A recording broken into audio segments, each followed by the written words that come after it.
मैया की जय।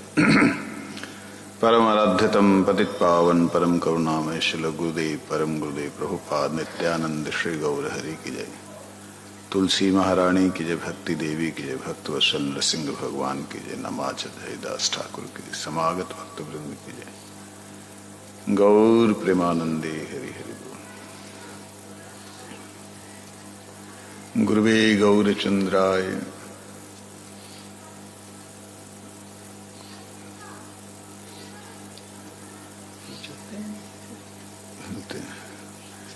गुरुवे गौरचंद्राय श्रीराधिकाय तदालय कृष्णाय कृष्ण भक्ताय तद्भक्ताय नमो नमः। वंशाकल्पतरुभ्यश्च कृपा सिन्धुभैव च पतितानां पावनेभ्यो वैष्णवेभ्यो नमः। नमो महावदन्याय कृष्ण प्रेम प्रदायते कृष्णाय कृष्ण चैतन्य नामिने गौरत्वसे नमः।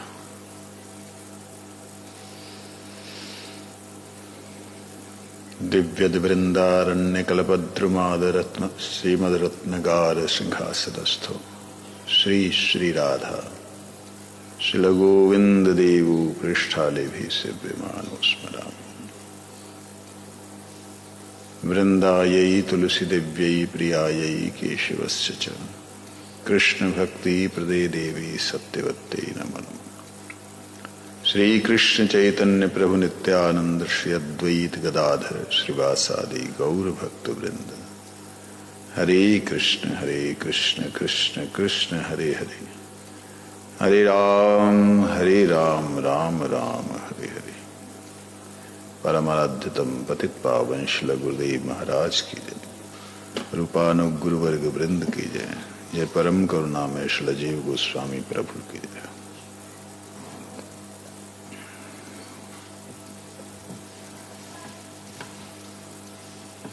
हम लोग आज 10वां श्लोक पढ़ेंगे। कल तक हम लोगों ने प्रमाण के बारे में सुना कि प्रमाण कितने तरह के होते हैं, और आज हम श्रवण करेंगे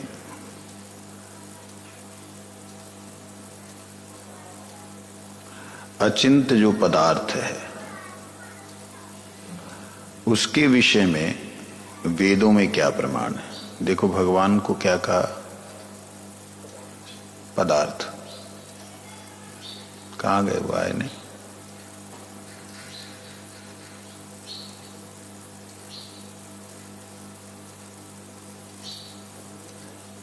अच्छा,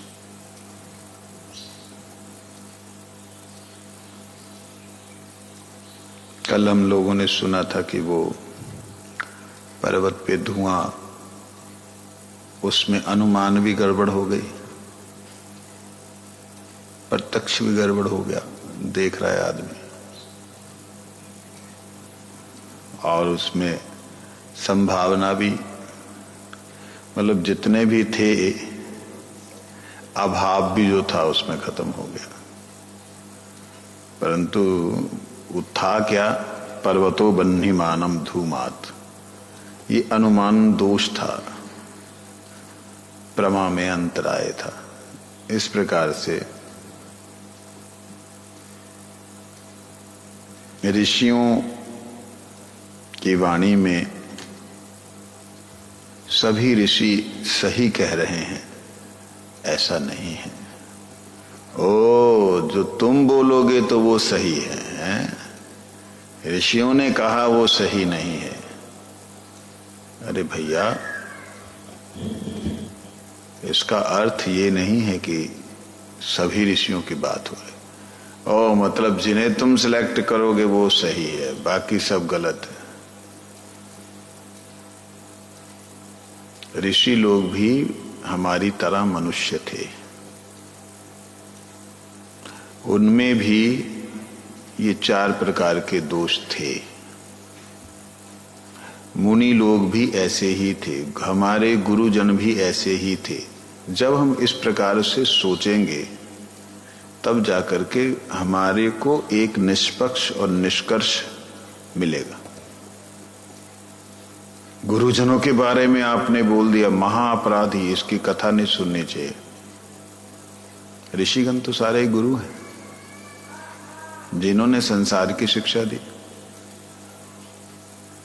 जिन्होंने बतलाया ये बहन है, ये भाई है, ये मैया है, पापा है, इनके साथ ये व्यवहार करना, उनके साथ ये व्यवहार करना, इनको ऐसे सांस लेने का ये तरीका है, छोड़ने का ये तरीका है। जिन्होंने हर बात का अर्थशास्त्र, काम शास्त्र, शल्य चिकित्सा शास्त्र, फिर उसके बाद में अथर्व वेद इत्यादि वेदों की जो रचना की है, वो सारे तो ऋषि हैं, सारे गुरु हैं कि नहीं? ब्रह्मा जी हमारे मूल गुरु हैं, हमारे संप्रदाय के। जब ब्रह्मा जी मोहित हो सकते हैं तो बाकियों की तो बात ही क्या है। नहीं, हमारे गुरुजन तो गोलोक से प्रकट हुए। अरे बाबा, गोलोक से प्रकट हुए ठीक है, फिर गोलोक की लीला ही विहार करते ना। क्यों खाने पीने में उन्होंने अपनी रुकावटें रखी? वहां तो माल खूब दिव्य मिलता है, तो यहाँ पे क्यों उन्होंने इतनी तपस्याएं की? क्यों की तपस्याएं? उनके क्या अनर्थ थे? नहीं, कई बातें इस चीज से हमें विचार करनी होगी। दोष किन ऋषियों के सिद्धांत में है, इसको हम 3-4 लाइनों में समझ लेंगे। जो भगवान की वाणी को ना समझकर, जैसा कि भगवान कह रहे हैं वैसा ना समझकर, अपने बुद्धि के अनुसार शरीर, मन अथवा इससे संबंधित जो वस्तुएं हैं उनमें लगा करके अर्थ का अनर्थ करके प्रस्तुत करता है, वह ऋषि 4 दोषों से मुक्त नहीं है। उसका प्रमाण अकाट्य और सत्य प्रमाण नहीं माना जाएगा। क्यों? क्योंकि उसके प्रमाण के ऊपर, उनके वार्तालाप के ऊपर किसी और महापुरुष ने जो बोला वो ज्यादा पुष्टिकारक लगता है। समझ आई? जो ऋषि भगवान के वाक्य को अपनी बुद्धि के द्वारा समझकर उसका मन और शरीर इनसे संबंधित और इनके सुखों में लगाने का प्रयास करता है या इनके लिए लगा देता है, वह ऋषि सदोष युक्त है। ठीक है?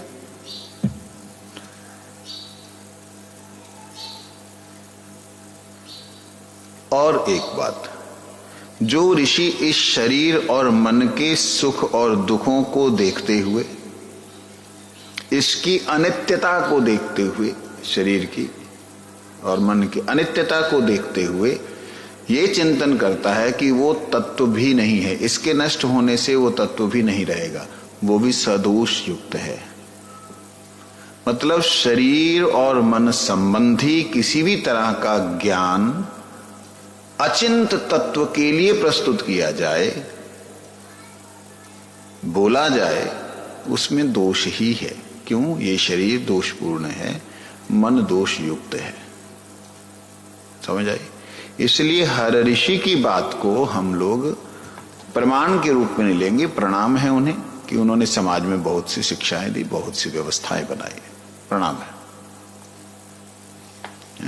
इसलिए अचिंत पदार्थ ज्ञान में वेद का क्या प्रमाण है, उसके ऊपर आज हम चर्चा करेंगे। 10वां श्लोक, 10वां मंत्र, तत्व संदर्भ, भागवत संदर्भ के अंतर्गत। ततस्तानि न प्रमाणानि इत्यानादि सिद्ध सर्वपुरुष परंपरासु सर्वलौकिकालौकिक ज्ञान निदानत्वात् प्राकृत वचन लक्षणो वेद एवास्माकं सर्वातीत सर्वाश्रय सर्व अचिंत्य आश्चर्य स्वभाव वस्तु विविदिशतां प्रमाणम्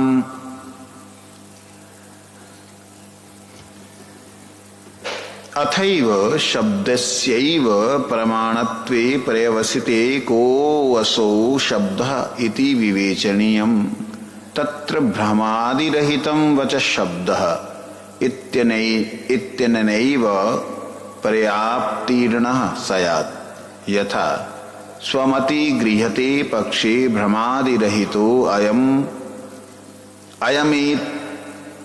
अयमेवेति प्रतिस्वमतभेदे निर्णयाभावापत्तये तथा तस्यापि शब्दस्य प्रत्यक्ष अवगम्यत्वेन परानुगतत्वात् प्रमाण्यात्पत्तये तस्माद्दयो शब्दः निज निज विद्वत्यायै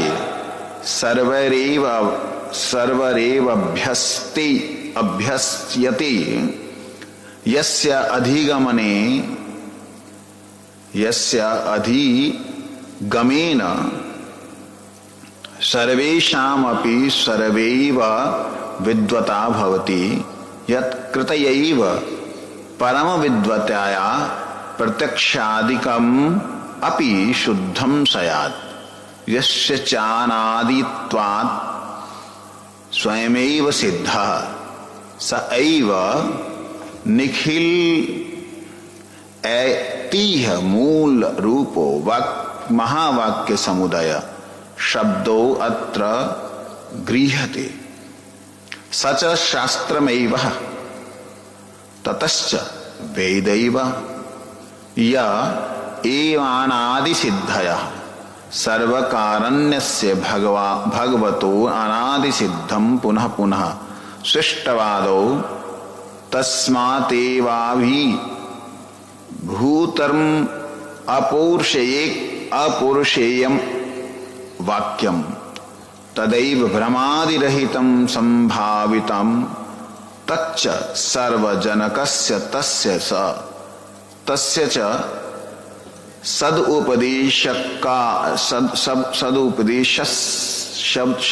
शब्दोपदेशावश्यकं मंतव्यम तदैव च अभ्यविचारी प्रमाणम तच्च तत्कृपया कोऽपि गृह्णाति कुतर्क कर्कशा मूढ़ा वा तन्न न गृह्णन्तु नामः तेषाम्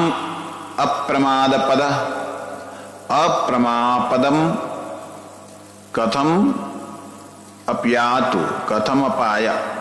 पयातु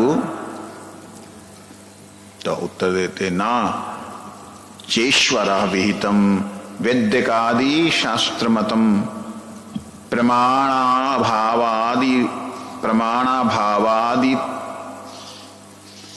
तरवदस यताति चैन्न परीशा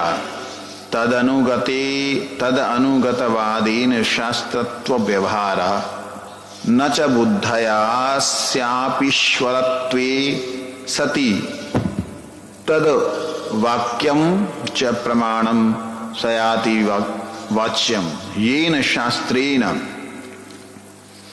तस्येश्वरत्वं मयामहे तेनैव तस्य दैत्यमोहन शास्त्रकारित्वेनोक्त्वात् अत्र वेदस्य प्रामाण्य विषये वाचस्पतिश्चैवाहम् शंकर भाष्यस्य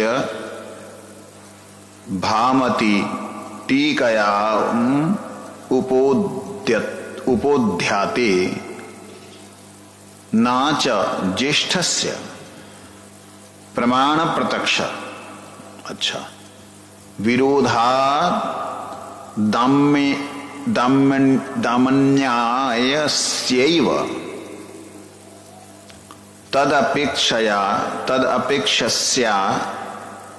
तदपेक्षस्या प्रामाण्यम् उपचरितार्थ तत्त्वं वेति युक्तम् अस्य पौरुषे यतया निरस्तः समस्त दोष शंकरस्य बोधकतया च स्वतः सिद्ध प्रमाण भावस्य स्वकार्य प्रमितो परानपेक्षत्वात्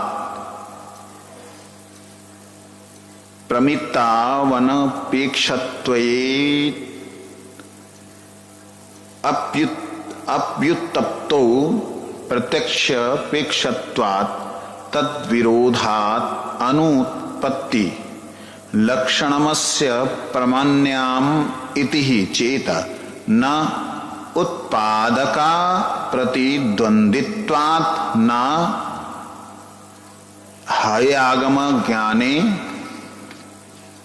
सांख्य व्यवहारिकं प्रत्यक्षस्य प्रामाण्यम् उपहन्ति येन कारणाभावान् न भवेत् अपितु तात्विकम् न च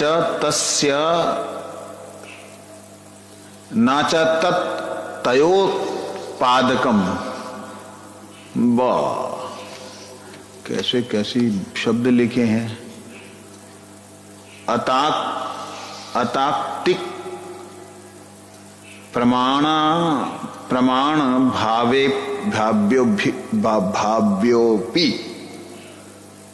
भावेभ्योऽपि सांख्य वहारिकेभ्य तत्त्व ज्ञानोत्पत्ति दर्शनात् यथा वर्णे ह्रस्व दीर्घत्वादयो अन्य धर्मा अपि समारोपितस्तत्व प्रतिपत्ति हेतवे नहीं लौकिकः नागः इति वा नगः इति वा पदात् कुंजरम तरु वा प्रतिपद्यमाना भवन्ति भ्रांता न चान्य परम वाक्यम स्वार्थे उपचरितार्थे कर्तु युक्तम उक्तः ही पूर्व मीमांसा सूत्र शौर भाष्य ना विधो परो शब्दार्थ इति ज्येष्ठस्य अग्रजात ज्ञानम चान्यपेक्षितस्य शुक्ति ज्ञानस्य बोधत्वे हेतुर्नः तु बाधकत्वे रजत ज्ञानस्य जयायस्य शुक्ति ज्ञानेन कनीयसा बाध दर्शनात् तदनपवाधेन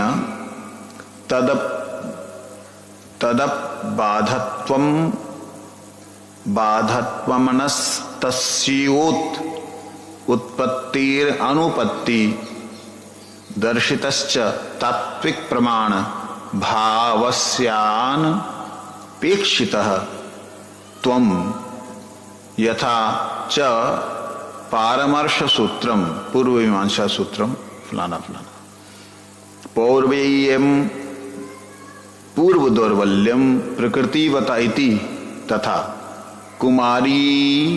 कुमारिल्ल भट्टकृत तंत्र वार्तिके। इस प्रकार से श्री जीव गोस्वामी जी ने शंकर भाष्य से पूर्व मीमांसा फिर कुमारिल्ल भट्टकृत जो तंत्र वार्तिके है उनमें से प्रमाणों को लिया। ये लिया क्यों? कहते कि भगवान के विषय में, जिन परम तत्व के विषय में हम बात कर रहे हैं, क्या वेद इत्यादि में जहां वेद के साक्षात जो अर्थ हैं उनमें उनका प्रमाण मिलता है? क्योंकि लोग कहते हैं कि वेदों में कृष्ण राम नाम इत्यादि नहीं है, वेदों में भगवान का सीधा सीधा स्वरूप वर्णन नहीं है, ऐसा लोग कहते हैं। उस दृष्टि से जीव गोस्वामी पाद जी ने इनको एक तरीके से प्रस्तुत किया है। जैसे वैदिक कहते हैं, जो वेदों को पढ़ने वाले हैं, जब वेदों को मानने वाले निराकारवादी गण जो हैं, वो कहते हैं कि कृष्ण राम ये पौराणिक हैं और उनकी बात को ना समझ करके कुछ तथाकथित वैज्ञानिक और इतिहासकार कहते हैं कि भारत के वेद जो हैं वो 4000-5000 साल पहले लिखे गए। इस प्रकार से अज्ञान युक्त जीव राम का इस संसार में आगमन हुआ, उसको ज्यादा से ज्यादा 8000 साल, 5, 7, 10,000 साल, इससे ज्यादा नहीं मानते। इन मूर्खों को ये गाली लगती हो उनको, तो उनको अच्छा लगना चाहिए कि अच्छी गाली दे। इन मूर्खों को समझ में नहीं आता कि जब 1 अरब साल, 2 अरब साल पहले की छिपकलियां, जब पहले के जिन्हें आप डायनासोर कह रहे हो, उनको तो आप मान रहे हो। उस समय के मनुष्य थे ही नहीं, जीव जंतु थे, मनुष्य नहीं थे। और डार्विन के उल्टे सीधे सिद्धांतों पे चलने वाले लोगों को ये चीजें पता नहीं लगती हैं। हमारे वेद आदि काल से हैं। वेद मतलब होता ज्ञान। वो ज्ञान पहले ब्रह्मा जी के मस्तिष्क में था,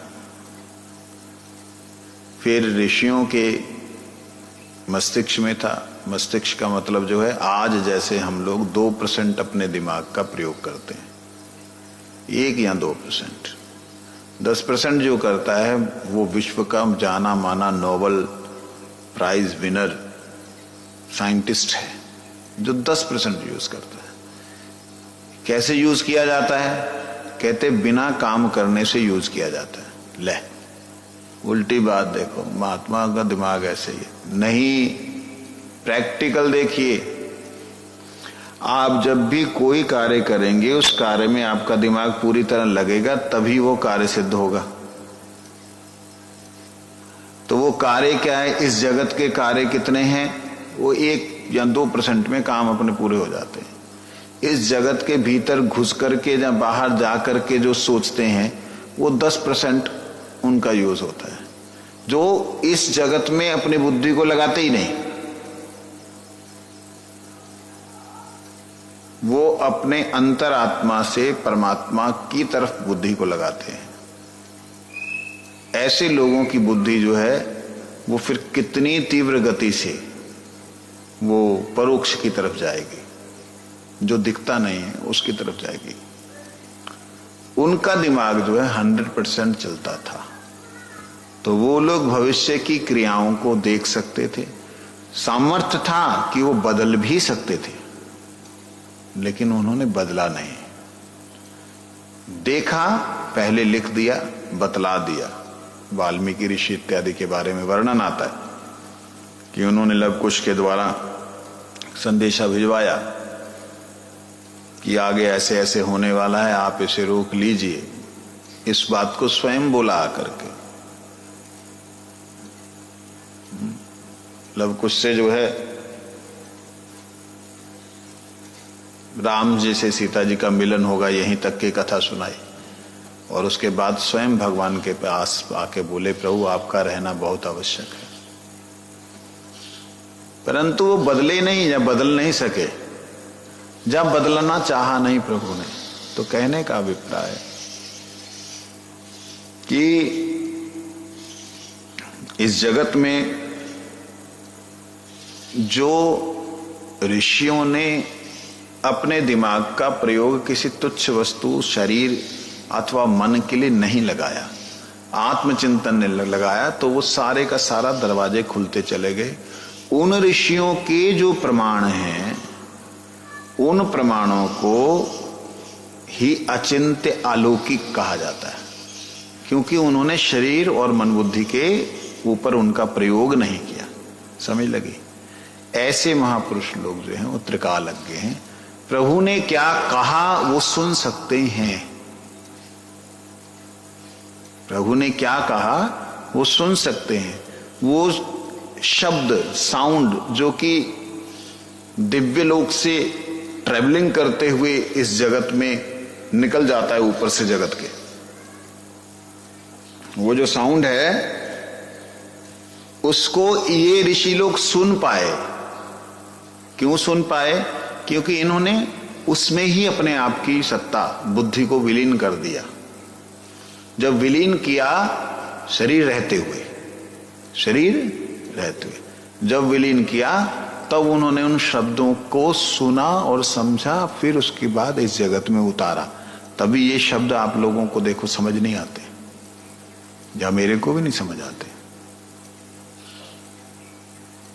ये शब्द जिसे हम लोग देवनागरी कहते हैं, संस्कृत जिसे कहते हैं, वैसे तो देवनागरी तो हिंदी को लोग बोलने लग गए, लेकिन जो देवताओं की भाषा है वो संस्कृत है। किंतु जो हो, उन प्रामाणिक महापुरुषों की वाणी में, उन वेदों में, जो वेद अनादिकाल से थे, जो वेद ऋषियों के मस्तिष्क में थे, वह वेद, वह ज्ञान, वेद मतलब ज्ञान, वह वेद, वह ज्ञान इस संसार में वेद व्यास जी ने उतारा, लिपिबद्ध किया। वो लिपिबद्ध जो किया है वो कह सकते हैं आप 8000 साल पहले। अन्यथा वेद तो आदि हैं और अनादि हैं। हमारे शास्त्र कहते हैं कि 8,64,000 साल द्वापर युग की उम्र थी। द्वापर युग का टाइम पीरियड था, हमारे शास्त्र कहते हैं। ये लोग कहते 5,000 साल बस। और तो और कुछ ऐसे कपोल कल्पित संप्रदाय हैं, संप्रदाय भी नहीं कह सकते, कपोल कल्पित मत हैं, जो ये कहते हैं कि 1250 साल उम्र किसकी है? कलयुग की। 1250 साल उम्र किसकी है? द्वापर की। 1250 साल किसकी है? त्रेता की। 1250 साल किसकी है? सतयुग की। वो कहते हैं 1250 ऐसा।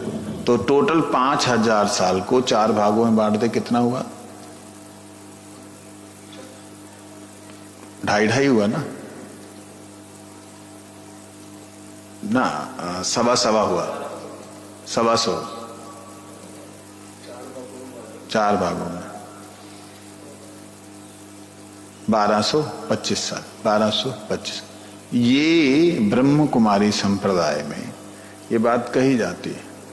मैं उनको कुछ अपशब्द नहीं कहना चाहता हूं, क्योंकि उन्होंने समाज में बहुत अच्छी शिक्षाएं दी हैं, बहुत समाज को व्यवस्थित करने के लिए बहुत कुछ किया है। वो सनातन धर्म के एक अंग हैं। परंतु ये वेदों के, ऋषियों के विपरीत अपनी बुद्धि की कल्पना की उन्होंने, जिसके कारण से उन्होंने किस पे ध्यान दिया, किन की बात को विशेष माना? अंग्रेजों ने जो बोल दिया उसकी बात को मान लिया कि 5,000 साल। मैंने उनसे वार्तालाप किया दादी माँ से देहरादून में। मैंने कहा आप जो है बोलते हैं 1250 साल या 1250 साल, वो कलयुग की उम्र, तो आज से 2,500 साल पहले भगवान बुद्ध आए थे।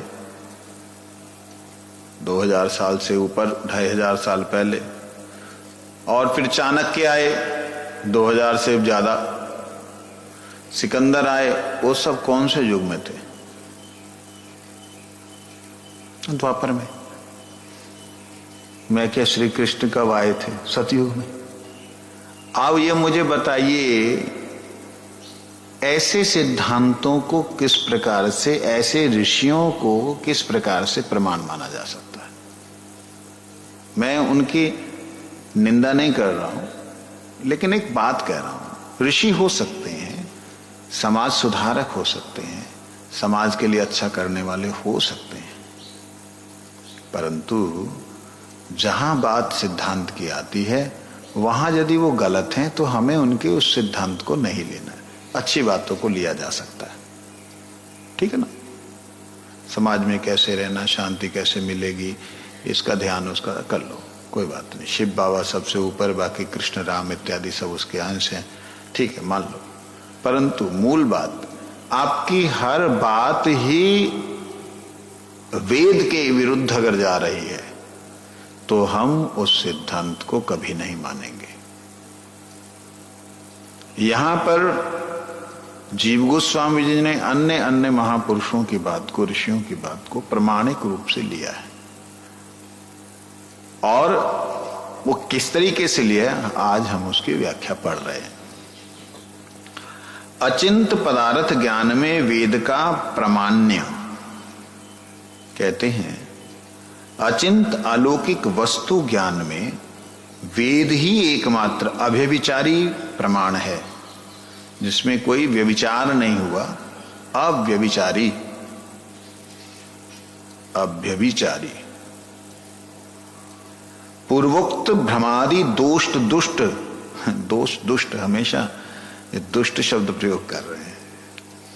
पूर्वोक्त भ्रमादि दोष दुष्ट होने से जीव के प्रत्यक्षादि प्रमाण अचिंत्य स्वभाव युक्त वस्तु निर्णय करने में असमर्थ हैं।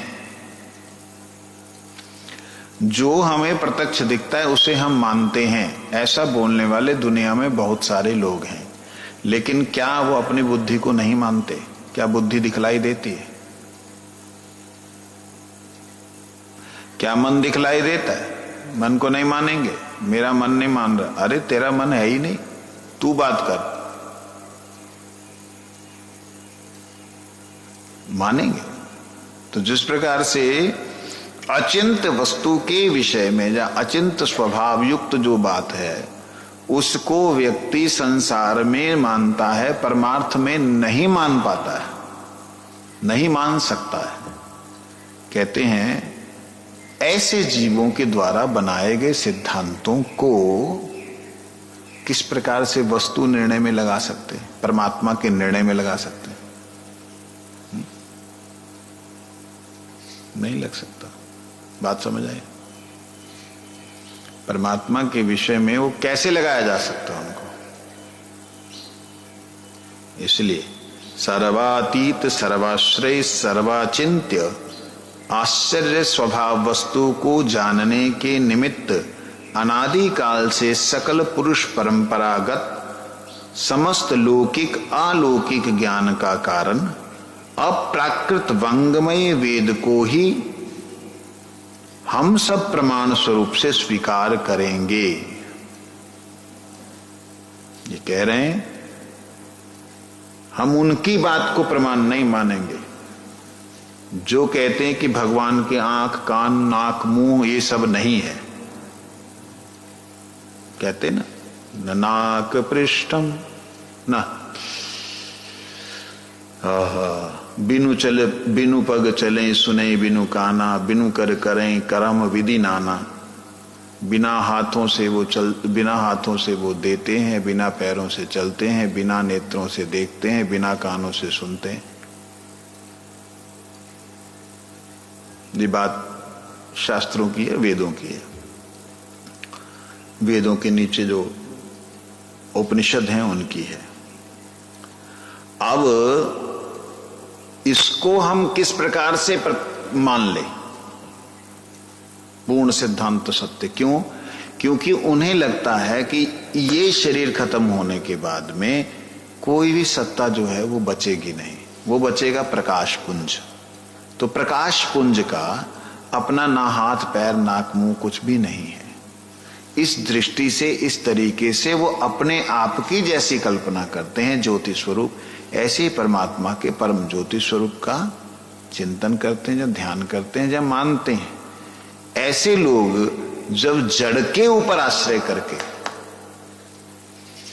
चेतन तत्व का निर्णय करने जाते हैं, तब वहां पे धोखा खा जाते हैं। मैं इसका एक उदाहरण देता हूं। विदेश में, बेल्जियम में हम किसी के घर गए, मेरे को नाम किसी का नहीं याद रहता, ना पूछता हूं ना रखता हूं दिमाग में, ना रखना चाहता हूं। कोई आके बताने ना लग जाए, मारे मेरा नाम याद रखियो, तेरा नाम नहीं याद रखूं भाई, भगवान जी का नाम याद रखूं, गुरु जी का नाम याद रखूं, इतनी कृपा करो सब। तो बेल्जियम में गया तो मेरे को वहां से किसी एक जगह पे हम लोग गए, तो साउंड योगा का प्रोग्राम था। सारे, कोई भी एक सिंगल भी डिवोटी नहीं, भक्त नहीं, एक आदमी भी भक्त नहीं था। वहां पे वहां का जो ओनर था, मांसाहारी लोग वो लोग। अब उनकी रसोई जो है कांच की है। कांच मतलब जो स्टोव वगैरह है, आग जो है वो कांच में ही लगती है, कांच के नीचे, जैसे होता नहीं क्या, इंडक्शन टाइप। लेकिन हीटर दिखता है उसमें, इंडक्शन में हीटर नहीं दिखता ना, उसमें दिखता है। तो अब वहां हमें अपनी रसोई बनानी है, क्या करेंगे। मैं अपने साथ गोमूत्र रखा हुआ था, अच्छे ढंग से पहले सर्फ सुर्फ से साफ किया, फिर गोमूत्र जैसे उसमें डाला तो उसको स्मेल आई। तो what is this? This is one kind of secret water. Oh, it's looks like, उसको गया गोया रखी हुई थी, looks like urine of some animals. मैं कह, no no no no, not like that, this is special water, holy water. How you made this? This some kind of some kind of extracts of the उसको क्या बोलते हैं, औषधि को, herbs. Oh yeah, उसने लिया। हाँ yeah, but it looks like that. Okay? It looks like that. They are also eating herb and other things. That's why they looks like similar. मैं शुरू में मैं तेरे को बोल दूंगा, गाय का मुंह है, कहेगा गंदा कर दिया, क्लेश हो जाएगा। तो कहता, what you people are doing here? आप लोग यहाँ क्या करने के लिए आए? क्योंकि उसका वो किराए पे देता है अपना एरिया, जगह जो है। मैं कहा, I am doing sound yoga. What is this sound yoga? मैं कहता, this is the sound of God. Oh, this is false things. God is nothing. Only consciousness is there. फिर उसने बताया कि मैं भारत में, जब भारत के फलाने ऋषि को मैंने पढ़ा, मैंने कहा ठीक है, इट्स ओके।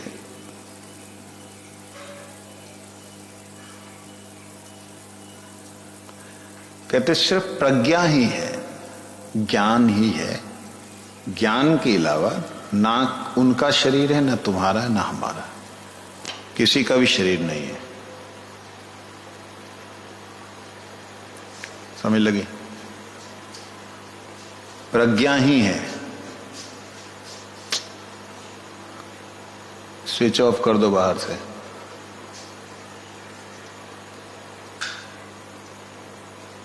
प्रज्ञा ही है, उसका रूप नहीं है। मेरा थोड़ा ऑन द स्पॉट गुरुजी की बड़ी कृपा है, तुरंत उत्तर उसी वक्त मिलते हैं। मैंने कहा, oh, but this is not right. क्यों? मैं कहा, can you show me the form of sound and the form of light? Can you show me?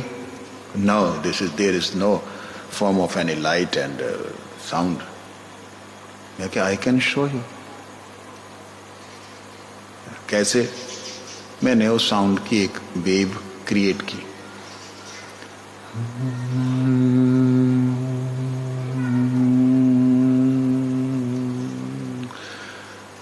Yeah, it's very beautiful sound, but there is no form. मैंने कहा, वो मैंने उससे पूछा भी तुम्हारा परिवार कहाँ है? कहते मेरे 2 बच्चे हैं, वो अमेरिका में है, एक फलानी जगह है। मैंने कहा उनसे तुम्हारा वार्तालाप होता है? कहते हाँ होता है। मैं कैसे होता है? जस्ट वीडियो कॉलिंग से। मैं क्या, I am asking you which things you are getting from the phone? Is that your son or the light and sound waves? Tell me. वो जो तुम देख रहे हो वो तुम्हारा पुत्र है? जहां वो लाइट और साउंड का फीचर है, उसका आकार है। अगर उसका आकार है तो मूवमेंट नहीं होनी चाहिए। अगर मूवमेंट हो रही है तो तुम्हारा पुत्र है। अगर तुम उससे बात कर रहे, मैं मारूं थप्पड़, हट, जहां मैं गालियां दूं उसको फील होगा कि नहीं होगा? मैंने कहा क्यों होगा भाई, उसके पास तो कुछ आ नहीं रहा, कुछ जा नहीं रहा, इंस्ट्रूमेंट यहां पड़ा है, इसमें फीचर कहां से दिखाई दे रही है, मूवमेंट कहां से हो रहा है, शब्द कहां से आ रहे हैं? शब्द का भी आकार है, लाइट का भी आकार है, इंस्ट्रूमेंट्स होने से नजर आता है। ऐसे ही उसका जो स्वरूप है वो उसके स्वरूप के अनुसार आपके पास वो इक्विपमेंट होना चाहिए। Then you can, oh yeah, it's okay, but which kind of sound you made? आपने क्या वो साउंड बनाया था? प्लीज उसको दोबारा। मैंने कहा please, I have no time, I should make my food, then I will go and you can come in my class. कहता no, I can't go this kind of classes. मैं कहा it's okay, I have no time now. मैं ये भी सोचता हूँ ना भाई कहीं नाराज ही ना हो जाए बंदा। अच्छा, उसने हमारे लिए फ्री दिया था कि इंडियन साधु आ रहे हैं, इसलिए 3 दिन उसने फ्री दिया था। तो मैंने कहा it's okay, when I will get time I will sit together. ठीक है। उसके बाद में 2 दिन बीत गए, तीसरे दिन हुआ।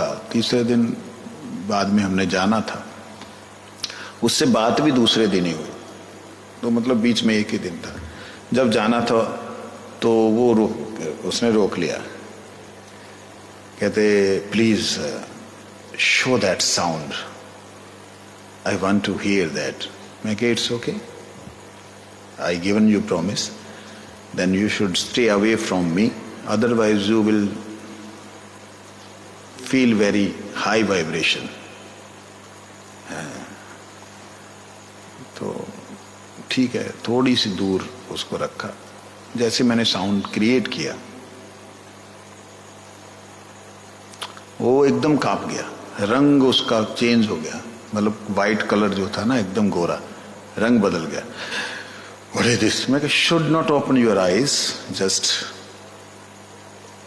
make your finger like this tight and फिर मैंने उसके बाद में मेरे साथ एक ध्रुव बच्चा था, उसको भेजा दूर। मैंने कहा ना, उसकी मिसेज को भेजा। मैंने कहा तू जा यहां से दूर, कहां तक तुम सुन सकते सुनो। वो यहां से लेके गिरिराज जी तक की जो परिक्रमा है ना, इतनी दूर चली गई, और मेरे साउंड का वॉल्यूम नहीं बढ़ाया मैंने। उसके पति के पास खड़ा हूं, मैंने कहा can you imagine, she is hearing from there, it's so long, so far, like 300 meters, 200 meters. Also you can go, she will stay here. तो वो कहती कि उसके मन में भी है कि मैं भी इसको देखूंगी कि ये इतनी दूर तक कैसे आया। वो वापस आई, इसलिए वहां गया, धीरे धीरे जाता गया। इसकी कंसंट्रेशन थोड़ी कम थी। अब मैं सांस लेता हूं तो वहां पे तो मेरे को रुकना पड़ता है ना, तो सांस के समय गायब हो जाता है साउंड, फिर ट्रेवलिंग करके साउंड वहां पहुंचता है। तो वो थोड़ा सा उसके बाद आया, तो उसने मतलब जीवन में कभी किसी संत को कोई सेवा नहीं दी। उसने शायद 50 यूरो ऐसा कुछ सेवा दी। तो जो ऑर्गेनाइजर थे जिन्होंने वो रेकी मास्टर हैं जिन्होंने ऑर्गेनाइज किया था, तो बोले, कहते कि फ्रैंको, उनका नाम फ्रैंको, कहते कि फर्स्ट टाइम मैं देख रहा हूं ये किसी को कुछ दे रहा है, उल्टा लेता है ये। इसने जो आपका जो प्रोग्राम था हुआ उसका पैसा भी इसने मना कर दिया, मतलब पहले फिक्स किया हुआ था बट उसने मना कर दिया। मैं कहा अच्छा, मैं बड़ा खुश हुआ, मैंने उसको थापी दी, मैंने कहा ठीक है। बट अनफॉर्चुनेटली दोबारा जाने की इच्छा नहीं हुई। ये सब संसार में जो लोग हैं, उन लोगों के प्रमाण को हम कैसे प्रमाण मान लें? जो कहते हैं कि शरीर खत्म, मन बुद्धि का विकार खत्म, तो कोई भी वस्तु नहीं रहेगी, जैसे मैं नहीं रहूंगा ऐसे परमात्मा नहीं रहेगा, ऐसे ऋषि हैं। ये लोग साधारण जीव नहीं है, ये ऋषि लोग हैं।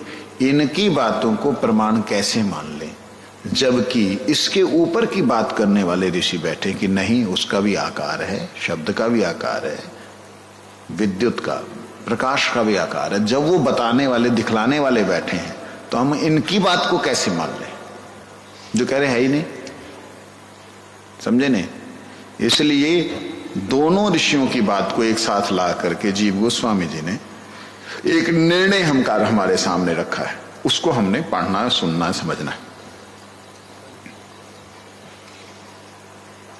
क्या कहते हैं? सर्वातीत सर्वाश्रय सर्वाचिंत्य आश्चर्य स्वभाव वस्तु को जानने के निमित्त अनादि काल से सकल पुरुष परंपरागत, सारे समय से परंपरागत जितने भी लोग आए वो अपनी परंपरा के अनुसार, अपनी परंपरा के अनुसार, अपने परंपरा के अनुसार बोलते गए।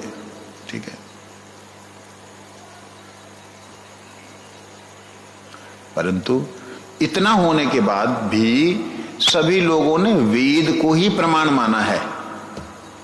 भले ही वेद का अर्थ अपने ढंग से कर ले, भले ही वेद का अर्थ, शब्दों का अर्थ उन्होंने अपने तरीके से किया, लेकिन उन्होंने प्रमाण किसको माना?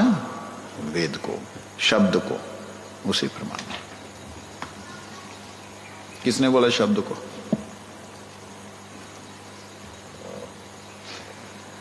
आगे कहते हैं, सारार्थ में ये है, श्री कृष्ण एवं तद्भक्ति निरूपण में अनुमान का अस्वतंत्रय, अनुमान कृष्ण और कृष्ण भक्ति के निरूपण में नहीं लग सकता। कहते तानी ना प्रमाणानी, इसका तात्पर्य है कि लौकिक प्रत्यक्षादि श्री भगवान एवं उनके भजन विषय के यथार्थ ज्ञान का साधन नहीं हो सकता। तानी ना प्रमाणानी, कृष्ण और कृष्ण भक्ति के निरूपण की जहां बात होती, कृष्ण और कृष्ण भक्ति को स्थापन की जहां बात होती है, वहां पर लौकिक प्रत्यक्षादि जो प्रमाण है, सांसारिक प्रत्यक्षादि प्रमाण, वो वहां पे इंप्लीमेंट नहीं होंगे, अप्लाई नहीं होंगे। प्रत्यक्षादि प्रमाण समूह के मध्य में यथा किंचित अनुमान की ईश्वर साधन योग्यता होने पर भी स्वयं भगवान श्री कृष्ण के रूप एवं उनका भजन निरूपण की योग्यता नहीं है। लो, कहते प्रत्यक्षादि प्रमाण समूह के मध्य में, ये जितने पहले बोले ना प्रमाण, प्रत्यक्ष, अनुमान, ये बलाना, ये जितने भी प्रमाण हैं, इन प्रमाणों में ठीक है यथा किंचित कहीं कहीं अनुमान किया जा सकता है कि हाँ इसके पीछे कुछ है, तभी तो इतना प्रभावशाली इत्यादि। कहते फिर भी कृष्ण के लिए और कृष्ण भजन के लिए ये लोग पूरी तरह योग्य नहीं है, ये प्रमाण पूरी तरह योग्य नहीं है।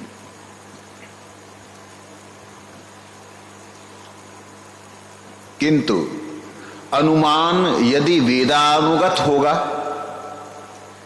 अनुमान वेदानुगत होगा, अर्थात अनुमान जो कर रहे हैं कि वो परमात्मा का ऐसा रूप है, तो हमने तो देखा नहीं, तो जो अनुमान कर रहा है कि परमात्मा का ऐसा रूप है, अगर वो वेदानुगत होगा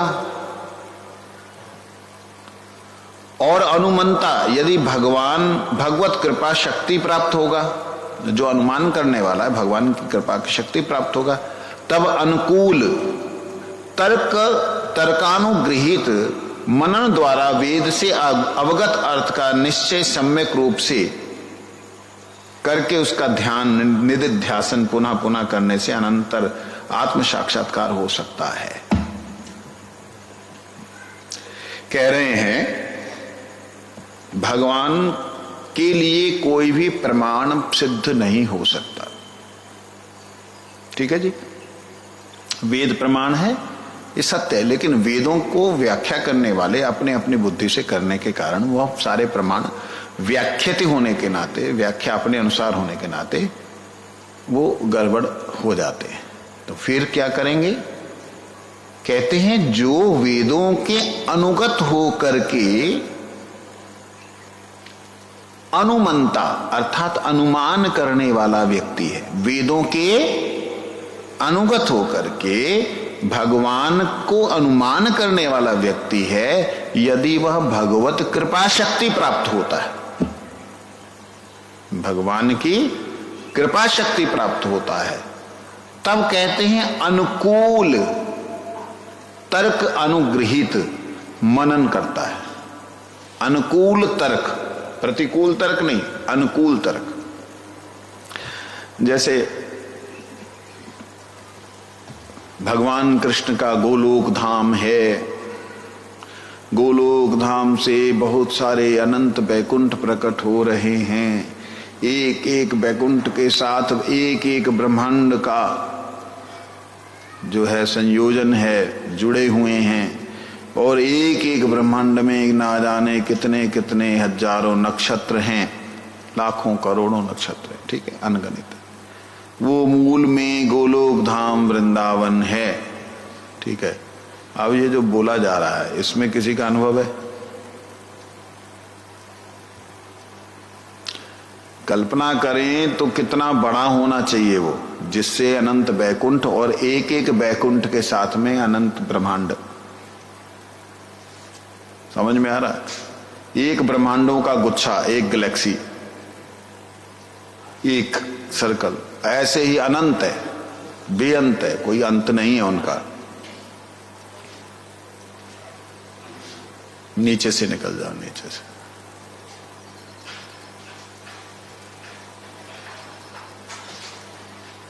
एक गाय ऐसे खड़ी हो जाती है, माँ की तरह रास्ता नहीं देती जाने को, कि भाई छोड़, यहीं खिला। लो वृंदावन। तो भगवान के गोलोक धाम का चिंतन या कल्पना कोई जीव इस संसार में कैसे कर सकता है? कैसे कर सकता है? जहां पे वैकुंठ की बात करें, जिस वैकुंठ में ना सूरज ना चंद्र ना पवन की गति है, जहां उनको किसी प्रकाश की जरूरत नहीं, स्वयं प्रकाशमान है, वहां नींद भी आती है कि नहीं, कोई सोता भी है कि नहीं, इसकी ही कल्पना नहीं की जा सकती।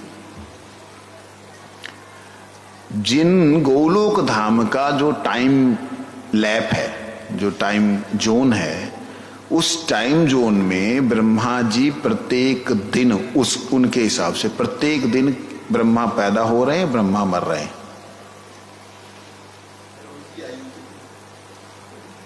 ब्रह्मा जी की आयु की कल्पना तो करना ही दिक्कतदारी का काम है, ठीक है। 2 प्रारब्ध वर्ष है ब्रह्मा की आयु, 2 प्रारब्ध को करने के लिए दिमाग खराब होगा, अभी छोड़ दो उसको। मूल बात कि जहां पे प्रत्येक क्षण उनका समय कितना बड़ा है कि प्रत्येक क्षण जो है एक सृष्टि हो रही है, दूसरी लय हो रही है। वहां की बारे में इस जगत में किसी को बताया जाए तो वो काल्पनिक ही तो होगा, जहां अनुमानित ही तो होगा। और उस अनुमान में हम कैसे कह दें कि ये प्रत्यक्ष और सत्य है या शब्द प्रमाण के द्वारा प्रमाणित है?